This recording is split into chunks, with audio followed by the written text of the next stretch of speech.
कुरुक्षेत्र में आयोजित कार्यक्रम के समापन समारोह में हरियाणा के खेल मंत्री गौरव गौतम ने इंटर स्टेट यूथ एक्सचेंज कार्यक्रम में संबोधित करते हुए कहा, कर्मयोगी मुख्यमंत्री जी का बहुत बहुत स्वागत और अभिनंदन करता हूं, जिन्होंने अपने इस व्यस्त कार्यक्रमों में से निकलकर हम सबको आशीर्वचन प्रदान करने के लिए, हम प्रदेश के कोने कोने से आए हुए युवाओं का उत्साहवर्धन करने के लिए हमारे बीच में आकर हमें बहुत आशीर्वाद देने के लिए आए हैं। मैं इनका बहुत बहुत आभार व्यक्त करता हूं। माननीय मुख्यमंत्री जी, न केवल आप हरियाणा प्रदेश के मुखिया के रूप में, बल्कि वे जन भावनाओं के प्रति युवाओं के प्रेरणा स्रोत और विकास के पथ प्रदर्शक पर उनके नेतृत्व में हरियाणा विकास, पारदर्शिता और सुशासन के नए नए कीर्तिमान स्थापित कर रहा है। चाहे बात युवाओं के सशक्तिकरण की हो, या महिलाओं की सुरक्षा की हो, या हरियाणा की शिक्षा की हो, या हरियाणा के खेलों की हो, या हरियाणा के उद्योगों की हो, या हरियाणा प्रदेश के युवाओं को पारदर्शिता के साथ रोजगार देने की बात हो, हर पल माननीय मुख्यमंत्री जी की सोच और प्रदेश के नई दिशा देने का काम कर रही है। उनकी कार्यशैली सरल है लेकिन प्रभावी है। मैं स्वयं अपने आप को सौभाग्यशाली समझता हूं। उन्होंने उसे आशीर्वाद देकर सबसे युवा मंत्री होने का मुझे आशीर्वाद दिया। मैं उनका आभार व्यक्त करता हूं। मुझे आपके साथ काम करने का सौभाग्य प्राप्त हो रहा है। आप सभी को मैं interstate youth exchange program में समापन समारोह में अपनी ओर से शुभकामनाएं व बधाई देता हूं। मेरा ये सौभाग्य है कि मुझे इस ऐतिहासिक अवसर पर, जब भारत के विभिन्न कोने कोने से आए मेरे युवा साथियों के विचार, संस्कृति, शिक्षा और अनुभव को आदान प्रदान कर रहे हैं, आप सभी के बीच पुनः उपस्थित होकर संवाद करने का अवसर मुझे दोबारा मिल रहा है। मैं आपका आभार व्यक्त करता हूं। सबसे पहले मैं युवा अधिकारिता एवं विभाग का मंत्री होने के नाते विभाग के सभी साथियों का, जिन्होंने इसका आयोजन किया है, बहुत सफल और सुंदर आयोजन किया है।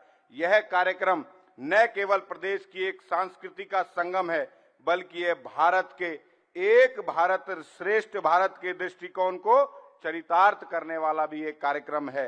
मुझे यह देखकर बहुत खुशी हो रही है कि उत्तर से लेकर दक्षिण, पूरब से लेकर पश्चिम तक भारत की युवा शक्ति आज इस मंच पर एकत्रित हुई है।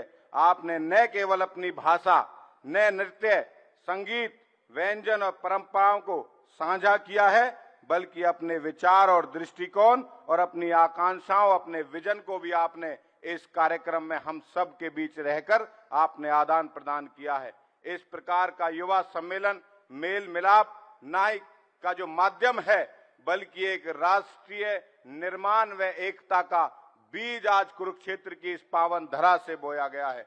मित्रों, यदि भारत को विकसित बनाना है, भारत को मजबूत और समृद्ध बनाना है, तो सबसे पहले युवाओं को सक्षम बनाना होगा। श्रम और रोजगार को क्षेत्र में इस भारत को सबसे आगे लेकर जाना होगा। साथियों, भारत दुनिया का सबसे युवा देश कहा जाने वाला देश है। इसमें बहुत अपार संभावनाएं हैं। चाहे स्वरोजगार से आत्मनिर्भर की बात हो, चाहे स्टार्टअप्स की बात हो, दुनिया ने भारत के युवाओं को लोहा माना है। अंतरिक्ष से लेके धरती तक, आसमान से लेके पाताल तक हर प्रकार का लोहा मानने का काम भारत के युवाओं के पूरी दुनिया ने इसको देखा है। साथियों, आज इस कुरुक्षेत्र की धरती, आपने इस धरती पर गीता का उपदेश स्थली है, महाभारत युद्ध की स्थली का दर्शन किया है। यह केवल एक पर्यटन स्थल ही नहीं, यह ज्ञान का अमृतपान है। ये जीवन में जीने का एक स्थान है। गीता हमें कर्तव्य और आत्मनिरंतर और कर्म की शिक्षा देती है। महाभारत का युद्ध सिखाता है कि धर्म के मार्ग पर अडिग रहना ही सच्ची विजय है।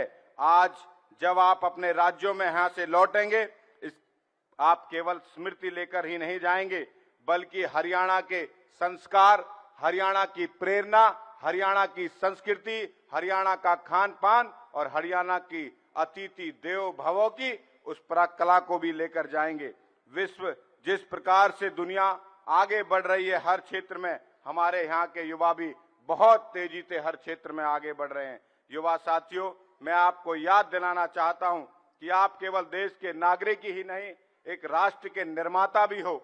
आप सब में एक अभिनव इनोवेटिव सोच है, उत्साह है। सबसे बड़ी बात, परिवर्तन लाने की क्षमता अगर किसी में है तो भारत के युवाओं में है। यदि आप ठान लें तो आप न केवल अपना भविष्य बदल सकते हैं बल्कि इस देश की तस्वीर और तकदीर को भी बदल सकते हैं। आज यह समापन समारोह का यात्रा यह आपके लिए अंत नहीं है बल्कि एक नई शुरुआत है। संवाद के विचारों की शुरुआत है, संस्कृति के आदान प्रदान की शुरुआत है, श्रम और रोजगार की नई संभावनाओं की शुरुआत है और एक दूसरे को जानने पहचानने और लघु भारत को पहचानने की भी एक शुरुआत आज से इस कुरुक्षेत्र की धरती से हो रही है। आप सभी प्रतिभागियों को मेरी तरफ से उज्जवल भविष्य की शुभकामना करता हूं और मैं यह कामना करता हूं कि आप अपने जीवन में सफल और उच्च शिखर पर पहुंचें।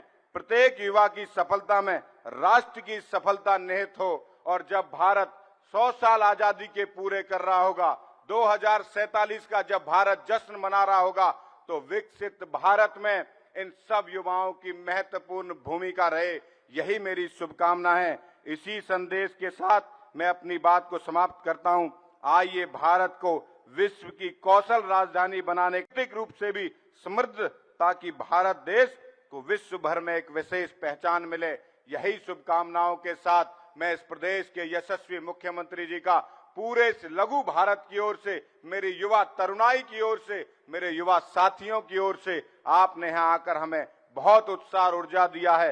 ये सब युवा साथी यहाँ से निकल कर जाएंगे, ये प्रेरणा लेकर जाएंगे कि इस कुरुक्षेत्र की धरती से एक नई ऊर्जा, नई उत्साह, नया केंद्र बनकर ये निकलेगा। ऐसी मेरी शुभकामनाएं मैं आपकी ओर से, सभी युवा साथियों की ओर से माननीय मुख्यमंत्री जी का आभार व्यक्त करता हूं और प्रदेश के कोने कोने से आए मेरे युवा साथियों का, इस प्रदेश का युवा प्रतिनिधि होने के नाते आप सबका भी दिल की गहराइयों से आभार व्यक्त करता हूं। आपने इस कार्यक्रम को एंजॉय किया होगा, इस कार्यक्रम को जाना होगा।